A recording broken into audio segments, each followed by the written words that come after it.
കോതമംഗലം എൻ്റെ നാട് ജനകീയ കൂട്ടായ്മ വിദ്യാഭ്യാസ അവാർഡുകൾ വിതരണം ചെയ്തു. എൻ്റെ നാട് ജനകീയ കൂട്ടായ്മയുടെ എഡ്യൂക്കെയർ അവാർഡ് വിതരണവും പ്രതിഭാസംഗമവും MG യൂണിവേഴ്സിറ്റി മുൻ vice chancellor doctor Babu Sebastian ഉദ്ഘാടനം ചെയ്തു. കോമ്പിറ്റൻസിയിൽ 4 ഘടകങ്ങളുണ്ട്. 1 mental ability, 2 logical reasoning ability, 3 mathematical ability, 4 English language proficiency. അധ്യാപകർ ക്ലാസ്സിൽ പഠിപ്പിച്ചത് എന്ത് ചോദിച്ചാലും നമ്മൾ എഴുതും, 100% മാർക്ക് വാങ്ങും. പക്ഷേ സിലബസിലില്ലാത്ത ഈ 4 ഏരിയയിൽ നിന്ന് കോമ്പറ്റീറ്റീവ് എക്സാമിനേഷന് ചോദ്യം വരുമ്പോൾ നമ്മുടെ കുട്ടികൾ പരാജയപ്പെടുന്നു. ലോകത്തിൽ ഏറ്റവും കൂടുതൽ ഉയർന്ന പദവിയിൽ നിൽക്കുന്ന ഒന്നാണ് UN civil service. Doctor Shashi Tharoor MP, doctor Murali Thummarukudy ഉൾപ്പെടെ മലയാളികൾ കടന്നു ഇരുന്ന ഒരു വലിയ സ്ഥാപനം. ഓരോ 3 വർഷം കൂടുമ്പോഴും 80 ഇന്ത്യൻ യൂത്തിന് വേണ്ടി സീറ്റുകൾ റിസർവ് ചെയ്യപ്പെട്ടിട്ടുണ്ട്.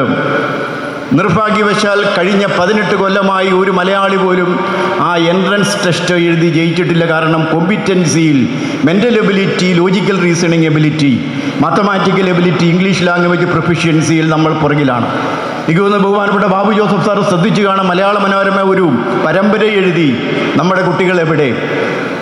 റാങ്ക് വാങ്ങിപ്പോകുന്ന കുട്ടികൾ പോലും എൻട്രൻസിൽ നമ്മൾ പെർഫോം ചെയ്യും, പക്ഷേ കോമ്പറ്റീറ്റീവ് എക്സാമിൽ പരാജയപ്പെടുകയാണ്. അപ്പോൾ അവിടെ നമ്മൾക്ക് വേണ്ടത് 3 കാര്യങ്ങൾ നമ്മുടെ ജീവിതത്തിൽ. ഒന്ന്, ഒരു ഡിസയർ. ഡ്രീമല്ല, ഡിസയറാണ് നമ്മൾക്ക് വേണ്ടത്. ഡ്രീം എന്ന് പറയുന്നത് ഉറക്കത്തിൽ കാണുന്നതാണ് എങ്കിൽ ഡിസയർ എന്ന് പറയുന്നത് ഉറക്കത്തെ നഷ്ടപ്പെടുത്തുന്ന ഒന്നാണ്. എനിക്കത് കിട്ടിയേ തീരൂ എന്നുള്ള ആഗ്രഹമാണ്. ഷിബു തെക്കുംപുറം അധ്യക്ഷത വഹിച്ചു. സിനിമാ താരം Kalabhavan Prajod, Babu Joseph, Dami Paul, MS Eldhose, Ibrahim Kavalayil, Mathew Joseph, Jessy Saju, PK Moidu, KP Kuriakose, CK Sathyan, George Ambatt, CJ Eldhose, Joshy Pottakkal, Joshy Kuriakose, Biji Shibu, PA Pathusha, KE Kasim, James Korambel, MM Abdul Rahman എന്നിവർ പ്രസംഗിച്ചു. വിവിധ പരീക്ഷകളിൽ ഉന്നത വിജയം നേടിയ വിദ്യാർത്ഥികൾക്കും വിവിധ മേഖലകളിൽ മികവ് തെളിയിച്ച സ്കൂളുകൾക്കുമാണ് അവാർഡ് സമ്മാനിച്ചത്. ഞാനൊക്കെ കലാഭവൻ്റെ ഒരു പ്രസ്ഥാനത്തിലൂടെ നടന്നു വന്നപ്പോഴാണ് പാരഡി എന്ന് പറയുന്ന ഒരുപാട് പാട്ടുകളൊക്കെ എഴുതിയത്. അപ്പോൾ അന്ന് ഈ അമേരിക്കയിലേക്ക് പോകുന്ന സമയത്ത് അവിടുത്തെ കൊച്ചുകുട്ടികൾക്ക് മഹാത്മാഗാന്ധിജി ആരാന്നറിയില്ല.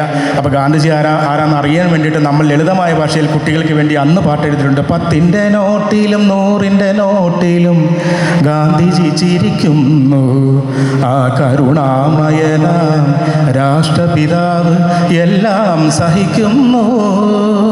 ഒക്ടോബർ 2-ന് ഭാരതമാകെ അവധി കൊടുക്കുമോ എന്ന് വിദ്യാർത്ഥികളാം കഥയറിയാതെ പുല്ലു പറിക്കുന്നു, ടീച്ചേഴ്സ് കണ്ടു ചിരിക്കുന്നു.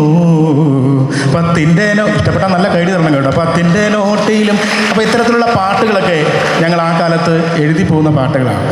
GTV news, Kothamangalam.